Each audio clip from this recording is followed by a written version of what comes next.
Teenage Mutant Ninja Turtles, Teenage Mutant Ninja Turtles, Teenage Mutant Ninja Turtles, Heroes in a Half Shell, Turtle Power.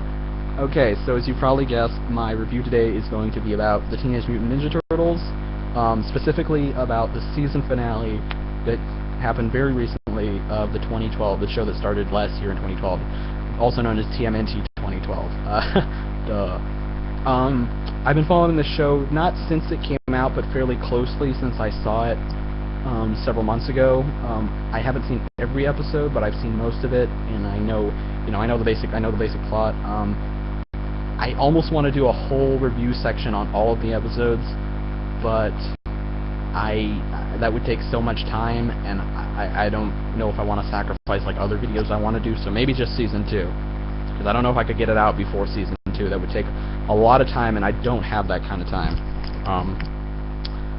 I'm sorry if you're a fan of this show, although I don't know if anyone's really watching out there. Yeah.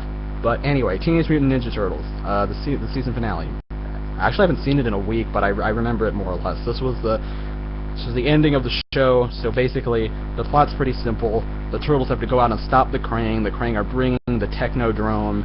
If you remember the older show, the Technodrome, that big golf ball that was on wheels with an eye. Now it looks a little bit different here. It looks different here. It's still round, but it's different. There's no eye on the top. So they bring the Technodrome, and they're going to start the invasion, and the Turtles have to stop them. And in addition to that, the Shredder, who's teamed up with the Krang, has kidnapped April so he can... Does that sound familiar? Yeah, she's not exactly like the older April, but she's got similarities. I'll get to that in a minute. So yeah, kidnapped her so he can lure Splinter into a fight. And yeah, so that's the basic plot of this episode. There's a lot of great fighting and action scenes in it. Actually, it's 2 episodes. It's two-part episodes. But I'm doing them as one because it basically is one thing, and I'm sure that's how it aired. Pretty sure. I enjoyed it a lot. I'd almost hazard to say this was a better season finale than the Transformers Prime, and I might get some hate for this, but I just thought it was, because it just seems like it had more energy. It seemed like it tied up enough loose ends, and I know there's more time for them to do other things in the future, but it just seemed like everything was more complete, more finished off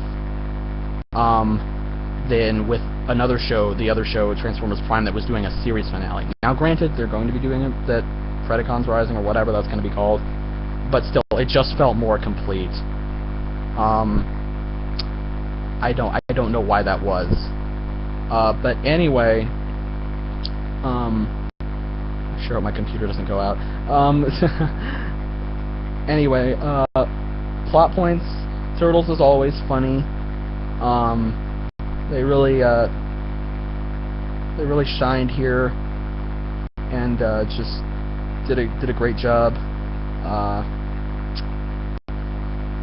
And I don't know, I'm sorry, I had a little brain block there. We find out about Karai, that it's hinted at, and it had been hinted at. You could have guessed before, but it's confirmed now that Karai is actually Splinter's daughter, who Shredder took away. I like that. That's pretty interesting. That's good. There's a lot to say, but there's also not a lot to say. It's basically the Turtles go up against the Krang one last time and stop them.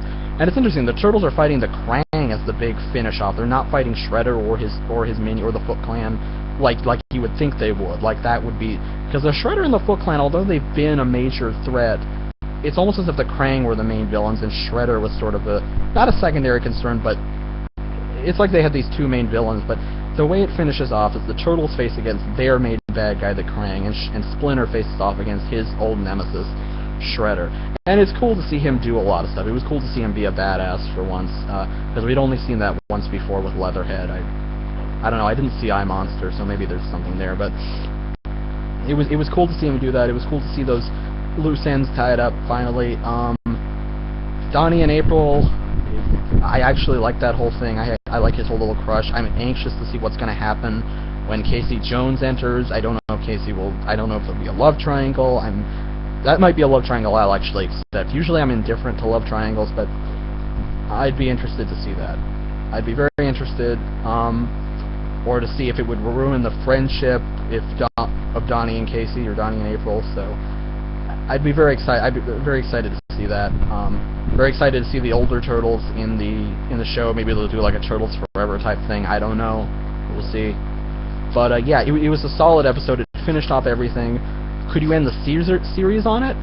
Probably not. The Technodrome is still at large, and so are the Shredder, and as well as several other villains like Baxter Stockman, Dexter Stockboy, it's just Blister Sprockman, whatever his name is, and I don't really care if Spider-Bites doesn't show up.